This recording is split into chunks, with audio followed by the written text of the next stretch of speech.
You lord. Thank you lord. Thank you Jesus. చిన్న ప్రార్థనతో ఇక ఎఫ్వి లైవ్ను స్టార్ట్ చేసుకున్నాను. ప్రేమ నమ్మకం కలిగిన ప్రియ తండ్రి, జీవం కలిగిన తండ్రి, ప్రభువైన యేసుక్రీస్తు అధికారం శక్తి కలిగిన యేసు పుణ్యనామములో మీకు వందనాలు స్తోత్రాలు చెల్లించుకుంటున్నాం. ఈ అవకాశం నాకు ఇచ్చినందుకు నీకు వందనాలు స్తోత్రాలు ప్రభా. నిజముగా నాకు అంతటి అర్హత యోగ్యత లేదు, కానీ నీ కృపను బట్టి భాగ్యం నాకు అనుగ్రహించారయ్యా. నీకు వందనాలు స్తోత్రాలు తండ్రి. చూస్తున్న ప్రేక్షకులను, వింటున్న ప్రేక్షకులను ఆశ్రయించండి, దీవించండి ఆయన ప్రభా. మా ఉద్దేశం కేవలం మీ నామం మహింపరచబడాలి, ఘనపరచబడాలి. కేవలం నీకు మాత్రమే మహిమ రావాలి ప్రభా. ఇది ఆయన మనుషుల మహిమ కోసము, పబ్లిసిటీ కోసం కాదు, కానీ ప్రభా ఈ మాటల ద్వారా వింటున్న చూస్తున్న బిడ్డలు ఆదరించబడాలి, దీవించబడాలి, ఆశ్రయించబడాలి, హెచ్చరించబడాలి, బలపడాలి. నాయన వారి జీవితాల్లో కార్యం జరగాలని మమ్మల్ని అందరినీ నీ చేతులకు అప్పగిస్తూ యేసు నామంలో స్తుతించి ప్రార్థించి పొంది ఉన్నాం పరమ తండ్రి. ఆమేన్, ఆమేన్. దేవుని నామానికి స్తోత్రం కలుగుగాక. ఒక చిన్న పాట పాడి వాక్యంలోనికి వెళ్దాం.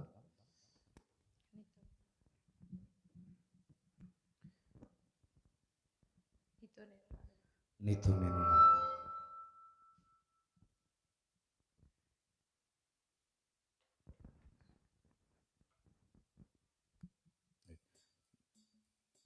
నీతో నేను నడవాలని పాట పాడుకున్నాం.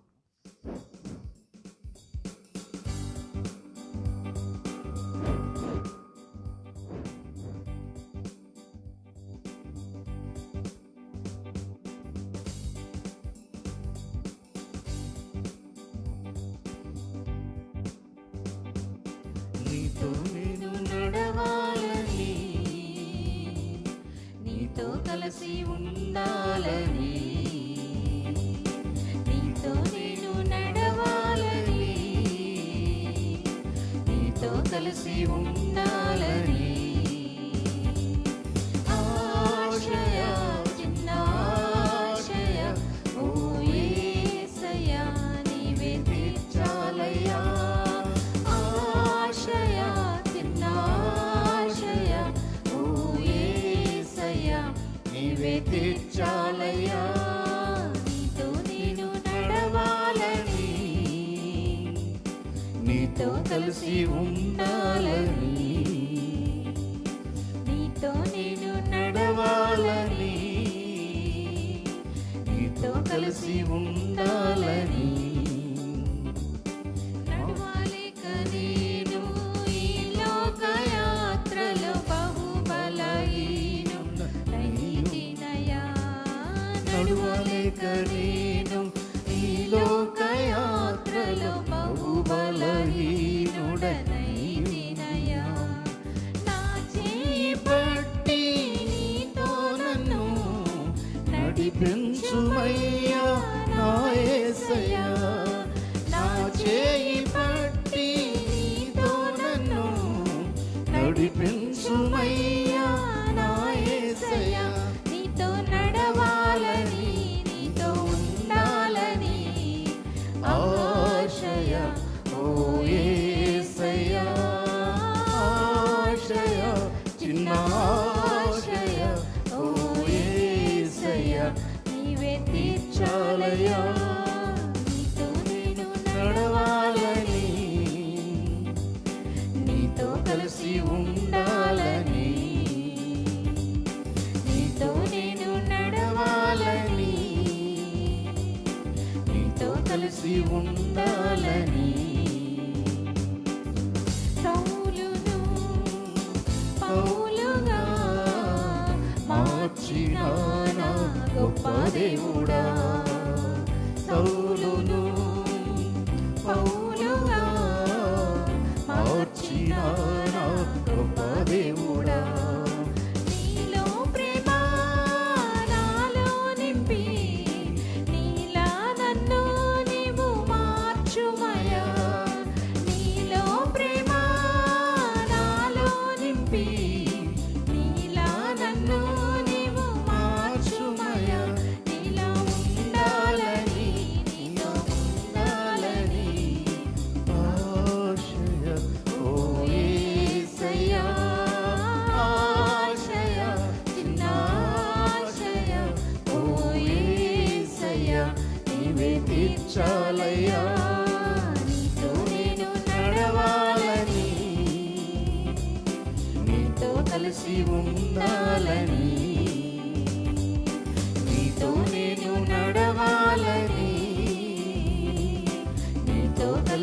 ఉండాలని ఆశయ చిన్న ఆశయ ఓ యేసయ్యా నీవే తీర్చాలయ్యా ఆశయ చిన్న ఆశయ ఓ యేసయ్యా నీవే తీర్చాలయ్యా ఆశయ చిన్న ఆశయ ఓ యేసయ్యా నీవే తీర్చాలయ్యా. హల్లెలూయా. దేవుని నామానికి స్తోత్రం కలుగును గాక. మరి ఎఫ్బి ప్రేక్షకులకు దేవుని నామములో శుభాభివందనాలు. మరి మాతో పాటుగా మీరు దీవించబడాలని మేము ఎంతగానో కోరుచున్నాం. చిన్న ఆరాధన చేసుకుని వాక్య ధ్యానంలోకి వెళ్దాం. చిన్న పాట పాడుతూ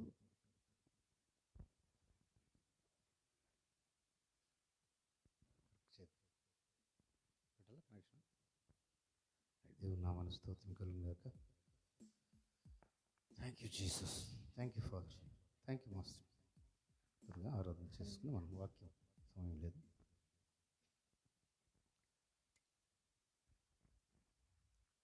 థ్యాంక్ యూ జీసస్.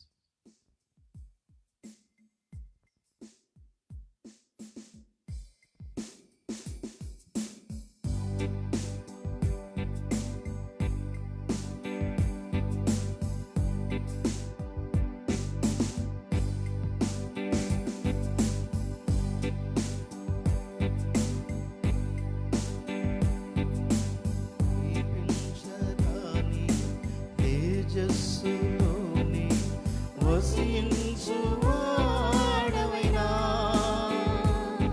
మా సమీపమునకు దిగి వచ్చినావు నీ ప్రేమ వర్ణింపదరమా మా సమీపమునకు దిగి వచ్చినావు నీ ప్రేమ వర్ణింపదరమా యేసయ్యా నీ ప్రేమెంత బలమైనది యేసయ్యా నీ కృపయంత విలువైనది యేసయ్యా నీ ప్రేమెంత బలమైనది యేసయ్యా నీ కృపయంత విలువైనది మితిలేని నీ ప్రేమ గతిలేని నన్ను చూసి నా స్థితి మార్చినది నన్నే స్తుతిగా చేసినది మితిలేని నీ ప్రేమ గతిలేని నన్ను చూసి నా స్థితి మార్చినది నన్నే స్తుతిగా చేసినది సులువకు విలువను ఒసగినది సులువకు విలువను ఒసగినది సమీపించరాని తేజస్సులోనే వసించువాడవైనా మా సమీపమునకు దిగి వచ్చినావు నీ ప్రేమ వర్ణింపదరమా మా సమీపమునకు దిగి వచ్చినావు నీ ప్రేమ వర్ణింపగలమా యేసయ్యా నీ ప్రేమెంత బలమైనది యేసయ్యా నీ కృపయంత విలువైనది యేసయ్యా నీ ప్రేమెంత బలమైనది యేసయ్యా నీ కృపయంత విలువైనది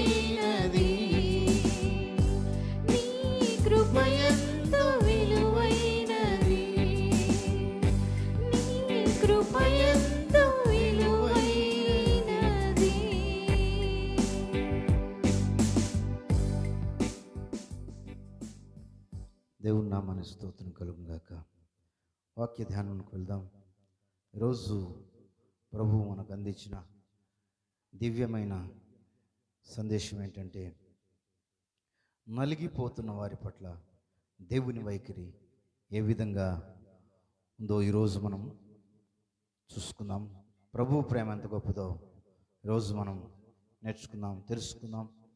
ప్రభువు ప్రేమలో మనం లీనమై మరి ప్రభు ప్రేమను బట్టి దేవుణ్ణి స్తుతించి ఆరాధించి ఘనపరుద్దాం. లోకంలో నలిగిపోతున్న వారి పట్ల ప్రభు ఆయన వైఖరి మనం గమనిద్దాం.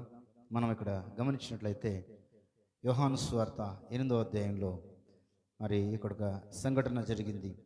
ఆ రోజు మరి దేవాలయంలోనికి యేసు తిరిగి దేవాలయంలోకి రాగా ప్రజలందరూ ఆయన ఎదుకు వచ్చిరి గనుక ఆయన కూర్చుండు వారికి బోధించుండెను. శాస్త్రులను పరిసయ్యులను వ్యభిచారులు చేత పట్టబడిన ఒక స్త్రీని తోడుకుని వచ్చి ఆమెను మధ్య నిలబెట్టి, బోధకుడా, ఈ స్త్రీ వ్యభిచారము చేయుచుండగా పట్టబడెను.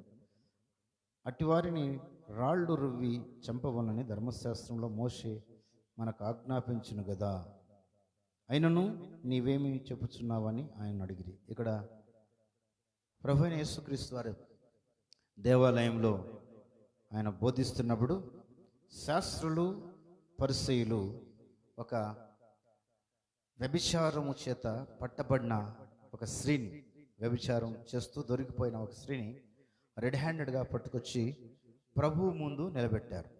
ప్రభువు ముందు నిలబెట్టినప్పుడు ప్రభు వైఖరి ఆమె పట్ల మరి తీసుకొచ్చిన వారి పట్ల ఇక్కడ మనం గమనిస్తున్నాం. మరి ఆమెను తీసుకొచ్చి మధ్యలో నిలబెట్టారు. ఇక్కడ మనం చూసినట్లయితే ఆమెను మధ్యను నిలబెట్టారంట. అందరు ముందు, సమాజం ముందు, మరి అక్కడ ఆ దేవాలయము ప్రాంగణంలోనే సమాజం ముందు తీసుకొచ్చి ఆమెను నిల్చుండబెట్టారు. నిల్చుండబెట్టినప్పుడు ఆమె యొక్క హృదయ స్థితి ఏ విధంగా ఉంటుందో 3 రకాలుగా చూసుకుందాం. మొదట ఆమె ఏ విధంగా నలిగిందో, ఎందుకంటే ఆమె రెడ్ హ్యాండెడ్గా దొరికిపోయింది. అవమాన భారంతో, అవమానంతో కుంగిపోయింది. పురుషులందరూ తీసుకొచ్చి ఆ సమాజ మందిరంలో, ఆ దేవాలయం ప్రాంగణంలో నిలబెట్టారు. నిలబెట్టినప్పుడు ఆమె మానసిక స్థితి ఏ విధంగా ఉందో మనము కొద్ది నిమిషాలు ధ్యానం చేసుకున్నాం. ఆమె మానసిక స్థితి ఏ విధంగా ఉంటుందో, ఏ విధంగా ఆమె దొరికిపోయిన దొంగ కనుక ఏ విధంగా నలిగిపోతుంటుందో మనం కొన్ని విషయాలు చూసుకుందాం. ఎందుకంటే ఇది నలుగురిలో అవమానకరమైన విషయం. ఎందుకంటే ఆమెకు అవమానం జరుగుతుంది. ఎందుకంటే ఆమె తప్పు చేసింది కనుక, పాపం చేత పట్టబడింది కనుక, పాపంలో పట్టబడి అవమానం చేత నిండింది కనుక, దొరికిపోయింది కనుక, ఇప్పుడు ఆమె పరిస్థితి ఏంటంటే సిగ్గుతో, అవమానంతో అక్కడ ఆ యొక్క శాస్త్రులు పరిసయ్యులు సమాజం ముందు నిలబడింది. సిగ్గుతో తలదించుకుంది, అవమానంతో ఉంది, కుమిలిపోతుంది. ఆ సందర్భం ఏ విధంగా ఉంటుందంటే, ఏదైనా ఒక తప్పు చేసి దొరికిపోయిన వ్యక్తుల మనస్సు కుమిలిపోతూ ఉంటుంది, కృంగిపోతూ ఉంటుంది, అవమాన భారంతో నిండిపోతుంటారు. ఆ విధంగా ఈ స్త్రీ హృదయము మరి నిండిపోయిందేమో. ఆ సందర్భము ఈమెను, ఆ సంఘటన ఆమెను నలిపేస్తుందేమో.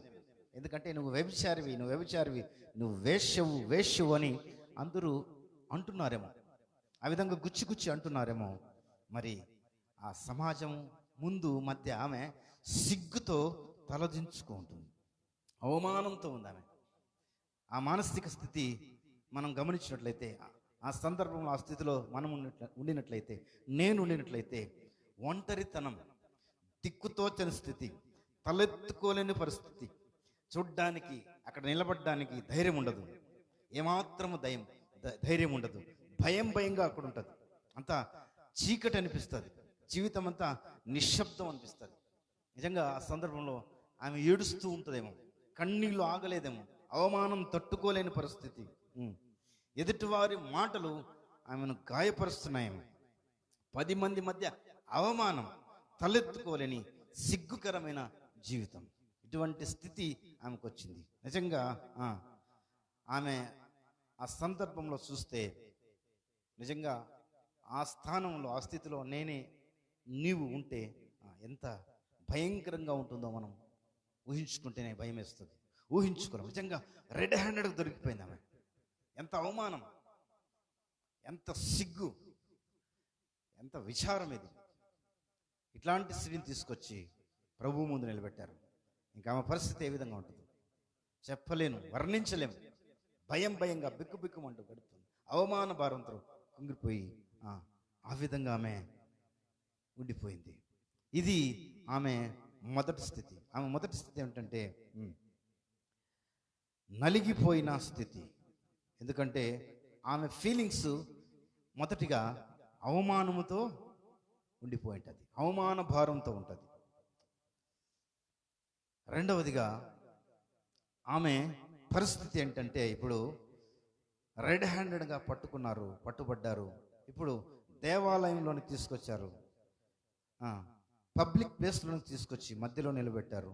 అందరూ రాళ్ళు చేతిలో పట్టుకున్నారు, రాళ్లను చేతిలో తీసుకుని ఉన్నారు, నిలబడ్డారు.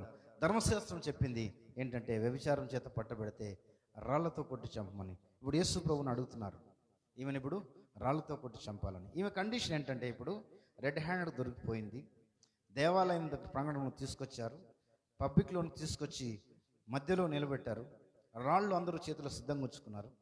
ధర్మశాస్త్రం కూడా చెప్పింది ఇలాంటి వారికి మరణశిక్ష విధించమని. ఇప్పుడు ఈమె మరణము ముందు నిలబడింది. ఈమె ఎక్కడ నిలబడిందంటే మరణ శిక్షకు ముందు నిల్చుంది. ఈమెకి ఇక నిరీక్షణ లేదు, నో హోప్, నిరీక్షణ లేదు, ఏం జరుగుతుందో తెలియదు, అర్థం కావని పరిస్థితి. ఇక ఆమె ముందున్నది ఏంటంటే మరణమే శరణ్యం. ఈమె పరిస్థితి ఏంటంటే ఇక మరణమే శరణ్యం. ఎందుకంటే రాళ్ళు తీసుకున్నారు యూదులందరూ, పరిసయ్యులు, శాస్త్రులు, పెద్దలు అందరూ, చిన్నలు మొదలుకున్న పెద్దలందరూ రాళ్ళు తీసుకుని సిద్ధంగా ఉన్నారు. మరి ఇంకా కొట్టి చంపడానికి సిద్ధంగా ఉన్నారు. ఇలాంటి కండిషన్లో ఈమె ఉంది. తోతని స్థితి, నిస్సహాయ స్థితిలో ఉంది. ఇది ఈమె యొక్క రెండో కండిషన్.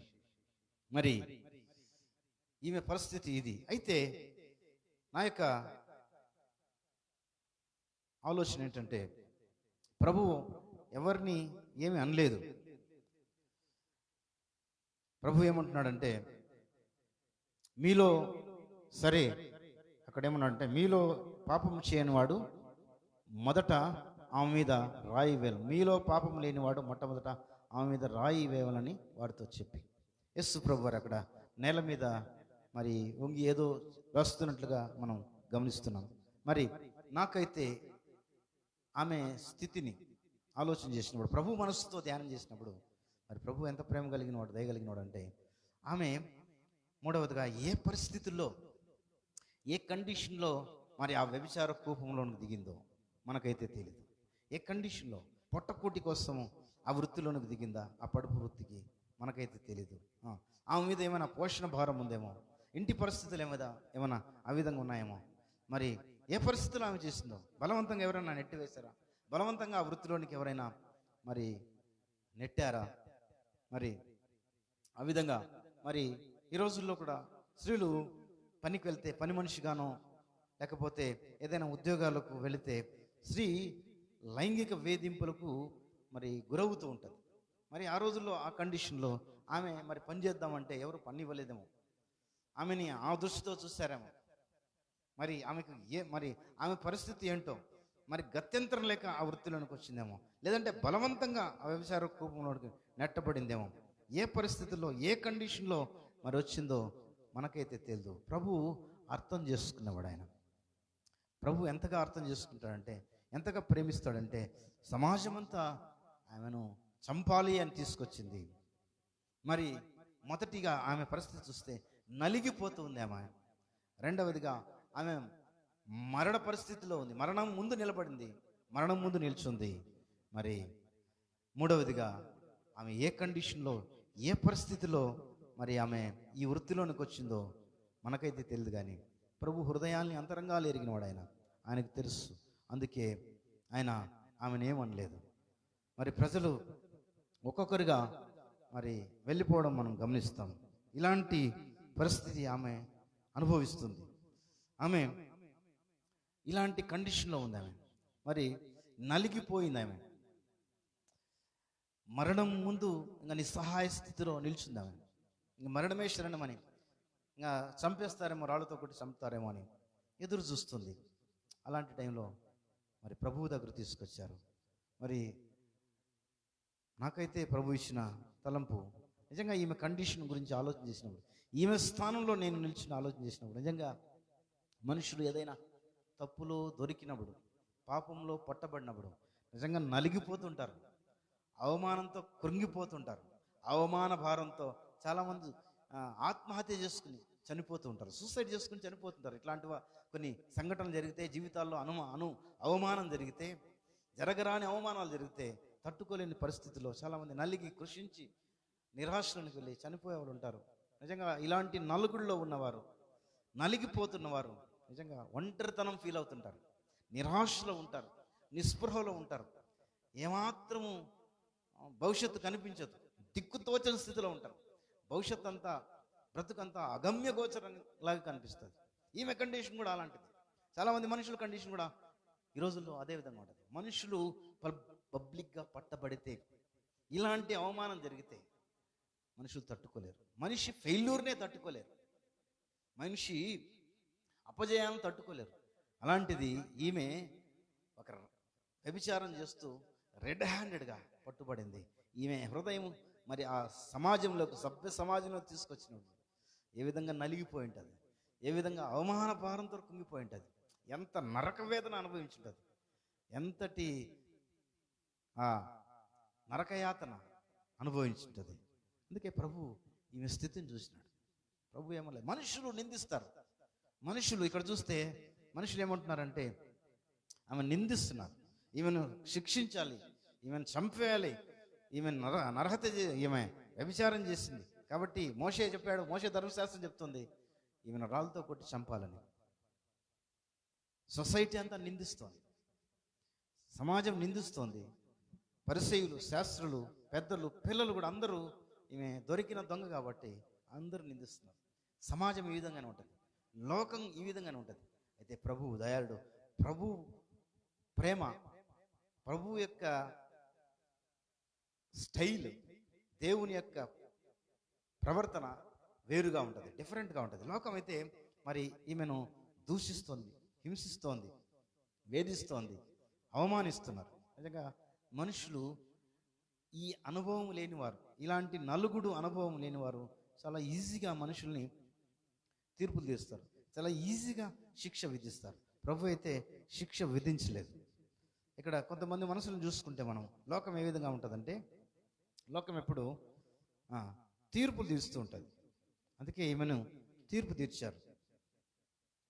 ఏ విధంగా తీర్పు తీర్చారంటే, లోకము ఆమె ఈ విధమైన పాపం చేసింది కాబట్టి, ఈమె వ్యభిచారం చేసింది కాబట్టి ఈమెను చంపివేయాలని, రాళ్ళతో కొట్టి చంపాలని తీర్పు తీర్చింది లోకం. మరి మనుషులు ఈ విధంగా అపహాస్యం చేస్తుంటారు, గేలి చేస్తుంటారు. మనుషులకు తెలిసింది ఏంటంటే విమర్శించడం, మనుషులకు తెలిసింది ఏంటంటే తీర్పు తీర్చడం. పైరూపాన్ని బట్టి, చేసిన పనిని బట్టి వెంటనే మనుషులు విమర్శిస్తారు, తీర్పులు తీస్తారు, ద్వేషిస్తారు, కోపం చూపిస్తారు. ఈ విధంగా శిక్షను వారి మీదకి రావాలని కోరుకుంటారు, శిక్షించాలని కోరుకుంటారు. మనకు కొన్ని విషయాలు గమనించినట్లయితే, సుంకరి విషయంలో అయితేమి, తప్పిపోయిన కుమారుడు విషయంలో అయితేమి, మరి పొట్టి జక్కయ్య విషయంలో అయితే సమాజము నిందించింది. సుంకరిని పరిసయ్యుడు ఏమన్నాడంటే, ఆ సుంకరి కంటే నేను గొప్పవాణ్ణి, నేను మంచివాణ్ణి అని ఫీల్ అయ్యాడు ఆయన. సమాజం ఈ విధంగా ఫీల్ అవుతా ఉంటుంది, వాళ్ళకంటే నేను మంచివాణ్ణి, ఆమె కంటే నేను మంచివాణ్ణి, అతని కంటే నేను మంచివాణ్ణి, నేను గ్రేట్, నేను మంచివాణ్ణి, నేను నీతిమంతుడు, వాళ్ళకంటే నేను బెటర్ అని ఫీల్ అవుతుంటారు. ఈ విధంగా ఈ పరిసయ్యుడు సుంకరిని చూసి ఏమన్నాడంటే, దేవునికి ప్రార్థన ఏ విధంగా చేశాడంటే, దేవాలయంలోకి వచ్చి గర్వంతో ప్రార్థన చేశాడు. నేను అట్లాంటి వాడిని కాదు, నేను 10 ఆజ్ఞలు పాటిస్తున్నాను, నేను మంచివాడిని, ఆ సుంకరి వలె కాక అని తను తాను హెచ్చించుకున్నాడు. అక్కడ రాయబడిన మాట ఏంటంటే, తన దృష్టికి తామే నీతిమంతులు అనుకున్న వారితో ప్రభు ఈ యొక్క ఎగ్జాంపుల్ చెప్పాడు. నిజంగా ప్రభు ఏమని తీర్పు తీర్చాడంటే, ఆ పరిసయ్యుని కంటే ఈ యొక్క సుంకరే నీతిమంతునిగా తీర్చాడు. ఎందుకంటే సుంకరి ఆకాశము తట్టు చూడ్డానికి కూడా ధైర్యం చాలక రొమ్ము కొట్టుకుని దేవా పాపిని నన్ను క్షమించని ప్రార్థన చేశాడంట. అందుకే దేవుడు ప్రభు సుంకరిని పరిసేయుని కంటే నీతిమంతునిగా తీర్చి పంపాడు. అక్కడ రాయబడిన మాట ఏంటంటే పరిసేయుని కంటే సుంకరి నీతిమంతుడుగా దేవుడు తీర్చి పంపాడు. పరిసేయుడు మరి భక్తిపరులు, పదయాజ్ఞలు పాటించేవారు, దశంభాగాలు ఇచ్చేవారు, అనిందులు. కానీ ఇక్కడ ప్రభు చెప్పిన మాట ఏంటంటే పరిసేయుని కంటే సుంకరి నీతిమంతుడుగా దేవుడు తీర్పు తీర్చాడు. తర్వాత జక్కయ్యను కూడా సమాజము హేళన చేసింది. పాపి అన్నాడు, సుంకరి అన్నారు. అయితే ఆయన జక్కయ్యను, ఏ సమాజం అయితే మరి జక్కయ్యను చిన్న చూపు చూసిందో ఆ జక్కయ్యను సమాజం ముందు అబ్రహాము కుమారుడుగా యేసుప్రభు డిక్లేర్ చేశాడు. జక్కయ్యను అబ్రహాము కుమారుడుగా డిక్లేర్ చేశాడు. సుంకరిని పరిసేయుని కంటే నీతిమంతుడుగా దేవుడు డిక్లేర్ చేశారు. మరి ఈ యొక్క నిస్సహాయ స్థితిలో వచ్చిన ఈ వ్యభిచారం చేత పట్టమన్న ఈ స్త్రీని మరి నిస్సహాయ స్థితిలో వచ్చిందేమే, ఎవరైతే ఆమెను చంపడానికి రాళ్ళు తీసుకొచ్చిన వారిని నిస్సహాయులుగా చేసి దేవుడు చివరికి వెనక్కి పంపించడం జరిగింది. ఈమె నిస్సహాయ స్థితిలో వచ్చింది. అయితే ప్రభు ఈమెను నిస్సహాయురాలుగా చేసి బంధించి పట్టుకుని వచ్చిన వారిని సిగ్గుతో తలదించుకుని నిస్సహాయులుగా శిక్ష విధించకుండా తమ తప్పుతో గుచ్చబడి సిగ్గుతో అవమానంతో బయటకు చెప్పుకోలేక పరిసయ్యులు, శాస్త్రులు, పెద్దలు, చిన్నలు అందరూ వెనుదిరగడం జరిగింది. ఈ 3 సందర్భాలు చూస్తే మరి ఈ పాపాత్మురాన్న స్త్రీ, యొక్క వ్యభిచారం చేత పట్టబడిన స్త్రీని దేవుడు ఆదరించినట్లుగా మనం చూస్తున్నాం. అందరి ముందు జక్కయ్యను అబ్రహాము కుమారుడుగానే సమాజం ముందు డిక్లేర్ చేశాడు. పరిసయ్యుని కంటే గొప్ప నీతిమంతుడుగా దేవుడు అక్కడ తీర్పు తీర్చి ఆయన చూపించాడు ఆయన ప్రేమ. నిజంగా ఈ విషయంలో దేవుని ప్రేమ చాలా గొప్పది. అందుకే దేవుని మాటలో ఈ విధంగా రాయబడి ఉంటుంది. యెషయా గ్రంథంలో 50వ అధ్యాయం 15వ వచనంలో ఏమంటాడంటే ఆయన నలిగిన వారి యొద్ద ఆయన నివసిస్తాడంట. ఆయన ఎవరి దగ్గర నిలుస్తాడంటే ఆయన మహోన్నతుడు, నిత్య నివాసి, గొప్పవాడైన పరిశుద్ధుడు, నిత్య నివాసి, మహోన్నతుడైన దేవుడు నేను ఎవరి దగ్గర నివసిస్తానంటే వినయం గల వారి దగ్గర నివసిస్తాను, నలిగిన వారిని దగ్గర నేను నివసిస్తాను. దేవుడు ఎవరిని లక్ష్య పెడతాడంటే గర్విష్ఠులు కాదు, తమ దృష్టికి తాము నీతిమంతులు కాదు దేవుడు లక్ష్య పెట్టేది. దేవుడు లక్ష్యం ఉంచేది నలిగిన వారిని దేవుడు లక్ష్యం ఉంచుతాడు. అందుకే ఆయన నలిగిన వారిని అలక్ష్యం చేయడంట. అంతేకాదు కీర్తనలో 9:9లో ఏం రాయబడిందంటే నలిగిన వారికి తాను మహాదుర్గం అంట. నిజంగా ఈ స్త్రీ నలిగిపోయి వచ్చింది, నలపబడ్డది, నలిగిపోయింది. కానీ ఈమెకు దేవుడు మహాదుర్గమాడు. అందుకే అమ్మా అన్నాడు. ఎవరంటారు వ్యభిచారిణి? అమ్మా, ప్రభు అయిన యేసుక్రీస్తు వారు లేచి తల ఎత్తి చూసిన తర్వాత ఎవరు లేరు అక్కడ. ఆ ప్రాంతం అంతా మరి ఖాళీ చేసి పరిసయ్యులు, శాస్త్రులు వెళ్ళిపోయారు. అప్పుడు యేసు ప్రభు అడిగాడు. తెలుసు యేసయ్యకి అంతా తెలుసు. అమ్మా, వారేరి నిన్ను శిక్షించడానికి వచ్చినవారంటే లేరు ప్రభు, అందరూ వెళ్ళిపోయారు. అమ్మా, ఎవరు నీకు శిక్ష విధించలేదంటే ఆమె అనింది. అప్పుడు ఆమెకు తెలుసు, ఆమె ప్రభువును ప్రభువుగా గుర్తించి లేదు ప్రభు అని. ఆమె లేదయ్యా అనలేదు, వేరే మాట అనలేదు, కానీ ఆమె ప్రభు అని నిజంగా ఆ సందర్భంలో ఆమెకు అర్థమైంది. ప్రభు ప్రేమ, లోకం యొక్క ప్రేమ, ప్రభు ప్రేమ ఆమెకు అర్థమైంది. అందుకే నన్ను ఎవరు శిక్షించలేదు, లేదు ప్రభు అన్నది. అమ్మా, నీకెవరు శిక్ష విధించలేదంటే లేదు ప్రభు అంటే. అప్పుడు అయితే ఏమా మరి సమాధానం కలదాను వేలు, నువ్వు ఇక మీదట పాపం చేయకుని. ఆ విధంగా దేవుడు నలిగిన వారికి ఆయన మహాదుర్గమయ్యేవాడు. అంతేకాదు కీర్తన 10:18లో నలిగిన వారికి న్యాయము తీర్చేవాడు ఆయన, వారి హృదయాన్ని స్థిరపరిచేవాడు ఆయన, నలిగిన హృదయాన్ని అలక్ష్యము చేయనివాడు ఆయన. ఆయన ఎవడు దీనుడై నలిగిన హృదయంతో ఉంటాడో, ఎవడు దీనుడై నా యొద్ద నలిగిన హృదయం గలవాడై ఉంటాడో వానిని నేను దృష్టిస్తున్నాను. నా మాట విని ఎవరైతే వణుకుచుంటాడో వాని నేను దృష్టిస్తాను అన్నాడు దేవుడు. ఈ విధంగా నలిగిన వారిని బలపరిచే దేవుడు, నలిగిన వారిని ఆదరించే దేవుడు. ఈమెను నిజంగా ప్రభు ఆదరించినాడు. ఆయన ఈ నలిగిపోయిన స్త్రీని ఆదరించాడు. ప్రభు ఆదరణ ఈ విధంగా ఉంటుంది. లోకము ఇలాంటి వారిని ఆదరించదు. ఈరోజు లోకంలో చాలామంది ఇలా నలిగిపోతున్న వారు ఉన్నారు.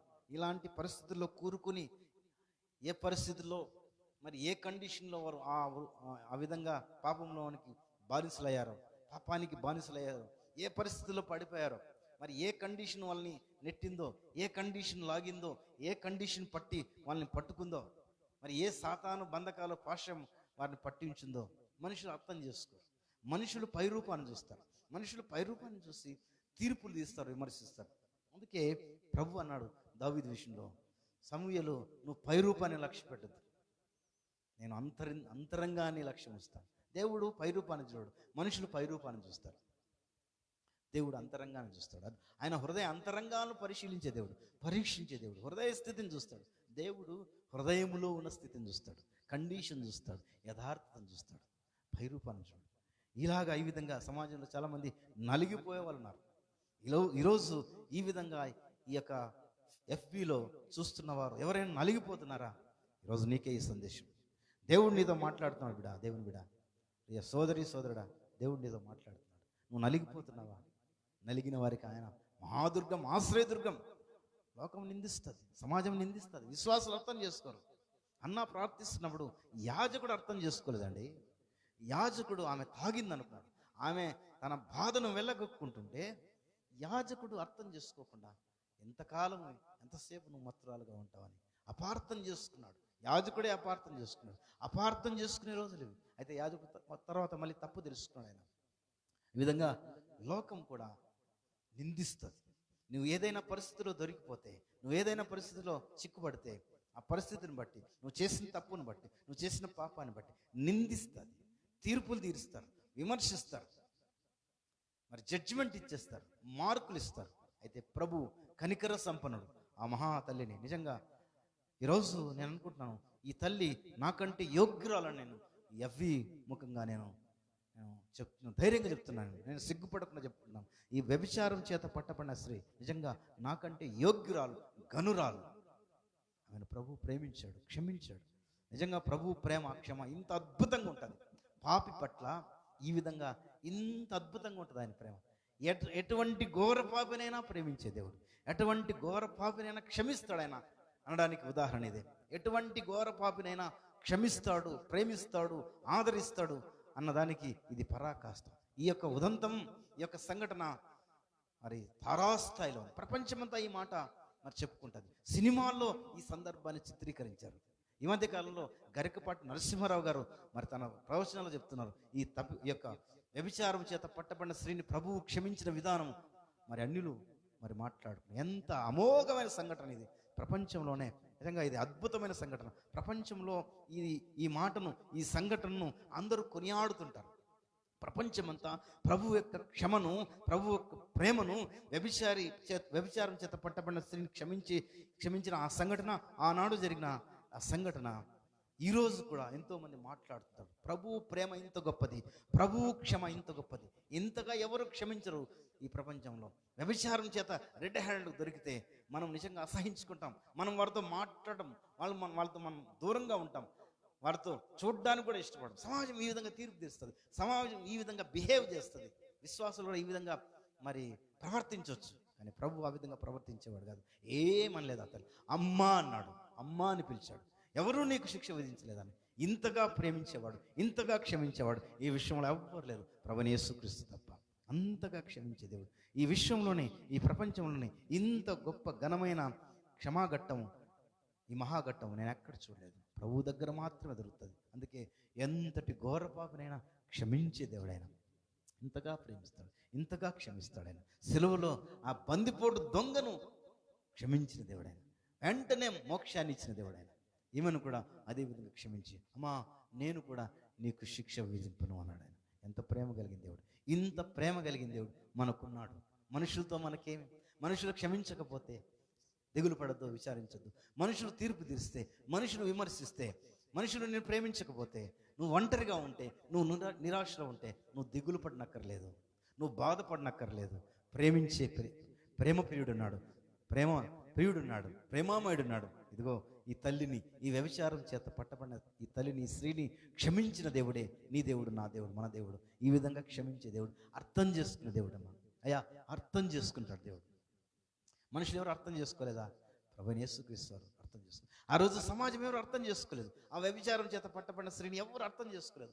లాక్కొచ్చారు, ఈడ్చుకొచ్చారు, పురుషుని వదిలేశారు. ఆ పురుషుడు ఇన్ఫ్లుయెన్స్ కలిగిన వాడేమో, పురుషుని వదిలేశారు. ఈ స్త్రీని పట్టుకొచ్చారు. ఈ స్త్రీ సమాజంలో మరి ఇన్ఫ్లుయెన్స్ లేనిదేమో, మరి రికమెండేషన్ లేనిదేమో, డబ్బు లేనిదేమో, అందుకే ఏమని లాక్కొచ్చారు, సమాజం మధ్య నిలబెట్టారు. ఆమె దిక్కుతోచని స్థితి ప్రభువుకు తెలుసు. ఆమె నిస్సహాయ స్థితి ప్రభువుకు తెలుసు. అందుకే నిస్సహాయరాలను చేసి బంధించి సమాజం మధ్య ముందు నిలబెట్టినప్పుడు ఎవరైతే నిందించారో, ఎవరైతే నిస్సహాయాలని శిక్షించాలని వచ్చారో వారిని అవమానంతో నిస్సహాయాలుగా తిరిగి వెనుక మళ్ళేట్లు చేసినాడు దేవుడు. అలాంటి దేవుడు ఉన్నాడు. ఈరోజు నిన్ను కూడా ప్రేమిస్తున్నాడు. నీవు అలాంటి కండిషన్లో ఉన్నావా? అవమాన భారం ఎదుర్కొంటున్నావా? అవమానాలు ఎదుర్కొంటున్నారా? చింతిస్తున్నావా? ఒంటరితనం ఫీల్ అవుతున్నావా? ఒంటరిగా ఉన్నావా? ఎవరు లేరు అనుకుంటున్నావా? ఎవరు లేరా నేను ప్రేమించేవాళ్ళు? ఇంతగా ప్రేమించేవాళ్ళు ఎవరు లేరు. నీకెవరు లేరేమో, నువ్వు ఒంటరిగా ఉన్నావేమో, నువ్వు ఒంటరివాడిగా ఉన్నావేమో, నీకెవరు నాన్నవారు ఎవరు లేరు అనుకుంటున్నావేమో. ఇంతగా ప్రేమించే దేవుడు ఉన్నాడు. ఇంతగా ప్రేమించే నాదుడు ఉన్నాడు. మరణం వరకు ప్రేమిస్తాడు ఆయన. ముదిమొచ్చు వరకు ఎత్తుకునే దేవుడు ఆయన. ఇంత గొప్ప దేవుడు మన మధ్య ఉన్నాడు, మనకున్నాడు. ఈ విధంగా వ్యభిచారం చేత పట్టబడిన స్త్రీని ప్రేమించిన దేవుడు, క్షమించిన దేవుడు ఉన్నాడు. గొప్ప దేవుడు ఉన్నాడు. అందుకే సమాజం ముందు నిస్సహాయ స్థితిలో వచ్చిన ఆ స్త్రీని ఎవరైతే తీసుకొచ్చారో వారిని నిస్సహాయాలుగా చేసి పంపించాడు. అబ్రహాం కుమారుడని ఆ యొక్క జక్కయ్యను డిక్లేర్ చేశాడు. సమాజం అంతా జక్కయ్యను నీచుడు, సుంకరి, పాపి అన్నారు. అయితే అదే సమాజం ముందు ఈయన కూడా అబ్రహాం కుమారుడే, ఈ ఇంటికి రక్షణ వచ్చిందని డిక్లేర్ చేశాడు. మరి పరిసయ్యుని ముందు, పరిసయ్యుని కంటే గొప్పవాడు ఈ సుంకరి, నీతిమంతుడిని దేవుడు డిక్లేర్ చేసినాడు. ఇలాంటి దేవుడు మనకున్నాడు. ఇంత గొప్ప దేవుడు నీకు నాకున్నాడు గనక, నలిగిన వారికి ఆయన మహాదుర్గం గనక, విరిగి నలిగిన హృదయాన్ని ఆయన అలక్ష్యం చేయడు. నలిగిన వారిని ఆయన అలక్ష్యం చేయడు. నలిగిన వారికి న్యాయం తీర్చేవాడు ఆయన. నలిగిన హృదయానికి దగ్గరగా ఉంటాడు. దీనునికి, నలిగిన వారికి ఆయన దగ్గరుంటాడు. నలిగిన వారిని, దీనుల్ని ఆయన దృష్టిస్తున్నాడు. ఇంత గొప్ప దేవుడు మనకున్నాడు కనుక ఈరోజు ప్రియ సంగమా, మరి ఎఫ్వీలో ఉంటున్న బిడ్డలారా, దేవుని పిల్లలారా, దేవుని ప్రజలారా, ఈరోజు దేవుడు మీతో మాట్లాడాలని నమ్ముచు దేవునికి నేను స్తుతి చెల్లిస్తున్నాను. ఈరోజు మీరు బలపడ్డారని, ఈరోజు దేవుడు మీతో మాట్లాడారని, ఈ యొక్క సందేశాన్ని బట్టి నేను ఎంతగానో దీవించబడ్డాను, మీరు కూడా దీవించబడ్డారని మరి ప్రభువుకు వందనాలు చెల్లిస్తూ చివరి ప్రార్థనతో ఈ యొక్క ఎఫ్ఈ సందేశాన్ని ముగించుకుందాం. లైవ్లో వీక్షిస్తున్న బిడ్డలందరూ నాతో ఏకీభవించండి. తండ్రి, ఎంత ప్రేమ నాయన మీది. మీ ప్రేమ అమోఘం నాయన, అద్భుతం నాయన. మీ ప్రేమ అజరామం. ఎంత అద్భుతమైన ప్రేమ డాడీ, ఎంత ప్రేమ, గొప్ప ప్రేమ నాయన. యేసయ్యా, వ్యభిచారం చేత రెడ్ హ్యాండెడ్గా పట్టబడిన స్త్రీని ఎంత ప్రేమించావు, ఎంత క్షమించావు. సమాజము క్షమించదు నాయన, సమాజము సహించదు, ఓర్చుకోదు. సమాజము తీర్పు తీరుస్తుంది, విమర్శిస్తుంది, కొడుతుంది, చంపుతుంది. అయితే నువ్వేం లేదయ్యా, ఒక మాట కూడా అనలేదు, ఒక మాట కూడా నీవు ఆమెను విమర్శించలేదయ్యా. నిస్సహాయురాలుగా చేసి ఆమెను బంధించి తీసుకొచ్చి సమాజం ముందు నిలబెడితే ఆ తల్లిని విడిపించావు.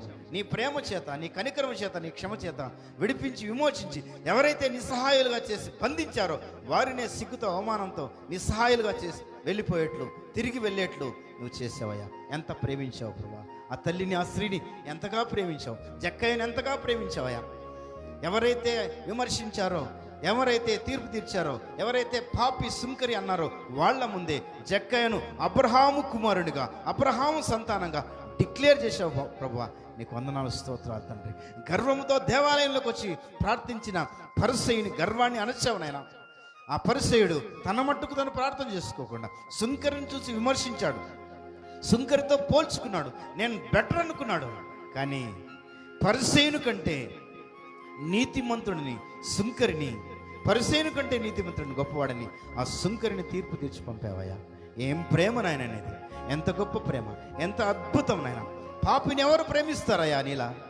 ఇంతగా ప్రేమించేవారు ఈ లోకంలో ఎవరున్నారు? ఇంత క్షమించేవారు ఎవరున్నారయ్యా?